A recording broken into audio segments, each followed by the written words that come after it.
A woman woke up with a pounding headache, her body feeling heavy and sluggish. As she shifted slightly, she was shocked to find an undressed stranger lying next to her. WTF? She jolted awake, freezing in place. How did she ended up in a stranger's bed? Then, a terrifying realization hit her. She was undressed too. Just then, Alexander Leonhardt stirred, his dark eyes fluttering open and locking onto the woman's. Wow, last night was incredible. Want to keep going? Alex sat up casually, completely at ease, his flawless body on full display. He grabbed a bottle of water from the bedside table and offered it to her. Here, drink this. You must be thirsty. We can pick up where we left off if you're up for it. Unable to contain her fear and anger any longer, the woman's hand moved on its own, slapping him hard across the face. Who are you? How did I end up here? What have you done to me? Alex blinked, his cheeks stinging from the slap. He looked at the woman in front of him, a mesmerizing beauty with silky hair and a body that radiated perfection. Her face was a storm of anger and panic, but her very presence made his desire stir once again. You, Sophia Lancaster screamed in despair. You better tell me who you are. Calm down. Alex stared at her. You ran to me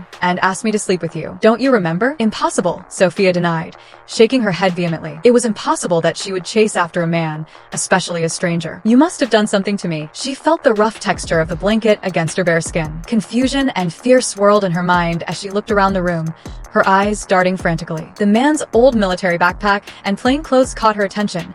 Nothing in this hotel room indicated wealth. The smartphone on the nightstand was a cheap one with a cracked screen. With one glance, Sophia realized the man she had slept with was far from wealthy.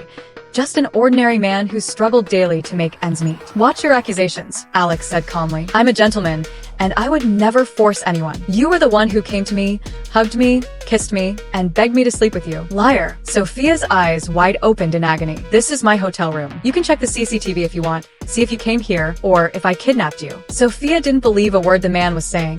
But suddenly, a memory flashed before her eyes. She was supposed to have a meeting with Calvin Lecter, the CEO of a rival company, to discuss the ongoing price war that was causing her business to suffer. She had thought they were meeting to find a solution, but it turned out Calvin had nasty intentions from the start. He had dragged her, hoping to take advantage of her. She remembered managing to escape with the help of his bodyguard, but as she ran from them, she stumbled across a man opening a door. Desperate, she had hoped to hide in his room for a while, but the drag Calvin had given her was a potent aphrodisiac, which made her desires flare uncontrollably. A sudden sharp headache hit Sophia as the memories flooded back. Oh no, how could this happen? Do you remember now? Alex smirked. You were the one begging. Shut up. Sophia's face turned bright red with shame and fury. Under the drag's influence, everything had seemed to make sense at the time, but now, everything felt so wrong. Tisk. Listen, I'm a gentleman, Alex offered sincerely, trying to make amends. I took your virginity. I'll marry you. How about that? Sophia scoffed, her disbelief mixing with disgust. You want to marry me? Do you even know who I am? She was one of the top beauties in Vancouver,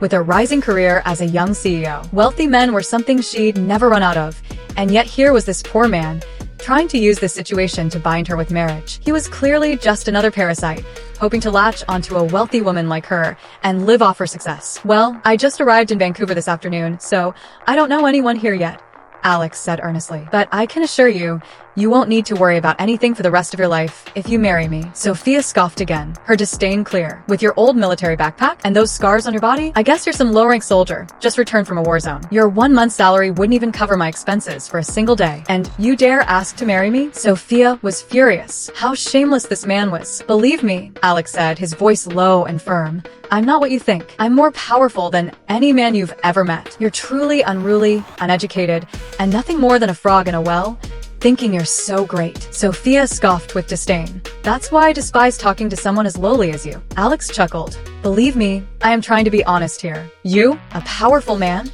She sneered, glaring at him with utter disgust. You can't even begin to understand how powerful I am or the people I've encountered who are far more powerful than you. They could erase you with just a sneer. Alex laughed. The powerful men you know might be the ones seeking my favor, pleading for me to marry their daughters just to stay in my good graces. Trust me, you're incredibly lucky to have crossed paths with me. What a braggart. Sophia rolled her eyes in disgust. She wanted nothing more than to throw something at his smug face. How shameless could he be, pretending to be so powerful when all he had was an old military backpack? You might pretend not to know me and try to bind me with marriage just to get my money, Sophia retorted. But I warn you, that's never going to happen. If my family finds out I slept with a poor man like you you'll be erased from this world. So you'd better keep your mouth shut and forget everything that happened here. I don't want to hear another word from you. Now, get out of this room, she demanded, her eyes blazing with fury. But Alex tried to protest. This was his room. Now. Yet, seeing the fury in Sophia's wide eyes, he chose not to argue. He quietly put on his clothes, grabbed his old military backpack, and looked at Sophia one last time.